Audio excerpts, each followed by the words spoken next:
أعوذ بالله من الشيطان الرجيم. بسم الله الرحمن الرحيم.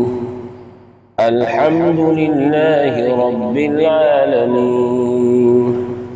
الرحمن الرحيم مالك يوم الدين إياك نعبد وإياك نستعين اهدنا الصراط المستقيم صراط الذين أنعمت عليهم غير المغضوب عليهم ولا الضالين.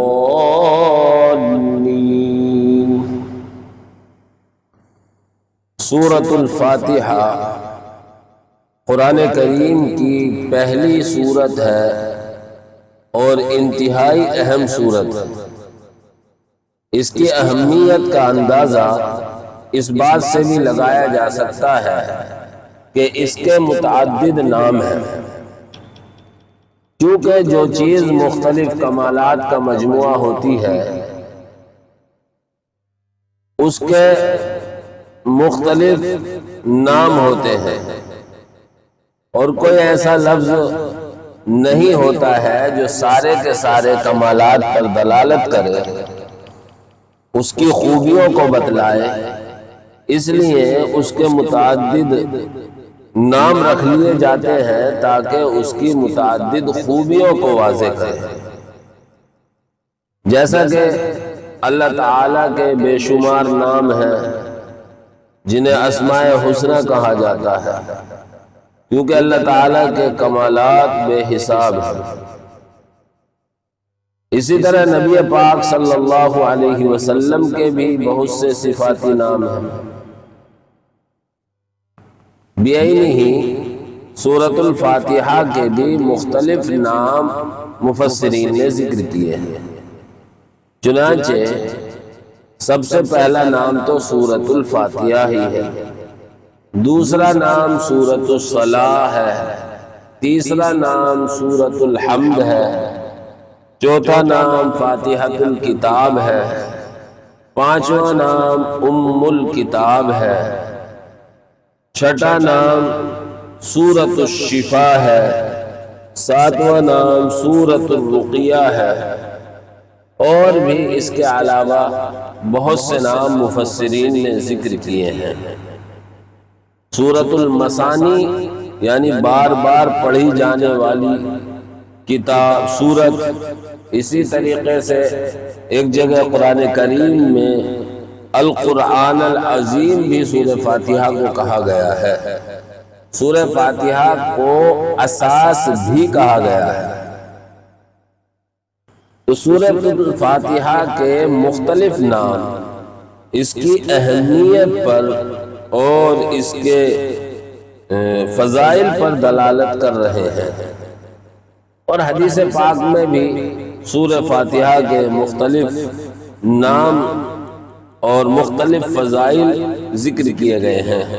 چنانچہ ترمذی شریف کی روایت ہے، نبی پاک صلی اللہ علیہ وسلم نے قسم کھا کر ارشاد فرمایا، سورۃ الفاتحہ جیسی کوئی سورت نہ توریت میں ہے، نہ زبور میں ہے، نہ انجیل میں ہے، اور قرآن کریم میں بھی اس کے علاوہ کوئی سورت سورہ فاتحہ جیسی نہیں ہے.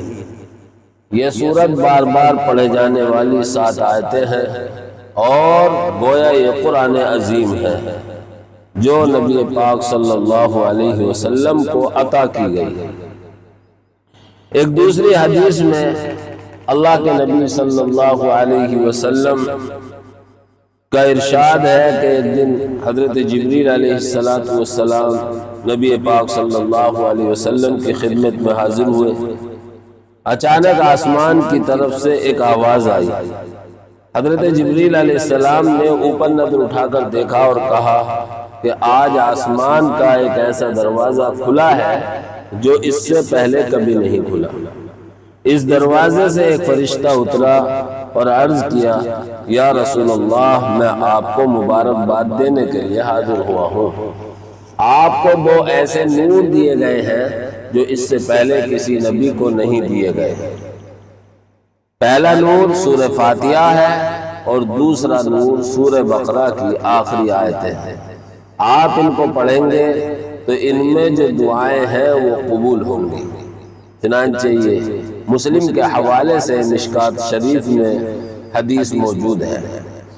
اسی طریقے سے آپ صلی اللہ علیہ وسلم کی ایک حدیث ہے کہ سورہ فاتحہ موت کے علاوہ ہر بیماری کے لیے شفا ہے، اور آپ نے یہ بھی فرمایا کہ سورہ فاتحہ 2/3 قرآن کے برابر ہے، اور یہ بھی فرمایا کہ بیماری کے لیے اس سورت کو پڑھ کر دم کرنا چاہیے۔ مزید ایک حدیث میں، حدیث قدسی میں، اللہ رب العزت والجلال نے اس سورت کی اہمیت کا تذکرہ فرماتے ہوئے ارشاد فرمایا۔ اللہ تعالیٰ فرماتا ہے، میں نے سورہ فاتحہ کو اپنے اور اپنے بندے کے درمیان تقسیم کیا ہے، آدھی سورت کا تعلق مجھ سے ہے اور آدھی سورت کا تعلق بندے سے ہے۔ اس میں بندے کی دعا ہے اور بندہ جو چیز مانگتا ہے میں اس چیز کو اسے دے دیتا ہوں۔ یہ روایت بھی مشکات شریف میں مسلم شریف کے حوالے سے ذکر کی گئی ہے۔ اس لیے سورہ فاتحہ کو بڑی اہمیت اور بڑی عظمت حاصل ہے۔ اللہ تبارک و تعالی ہمیں اس کی تلاوت کی توفیق عطا فرمائے۔ آمین۔ وآخر دعوانا ان الحمد للہ رب العالمین۔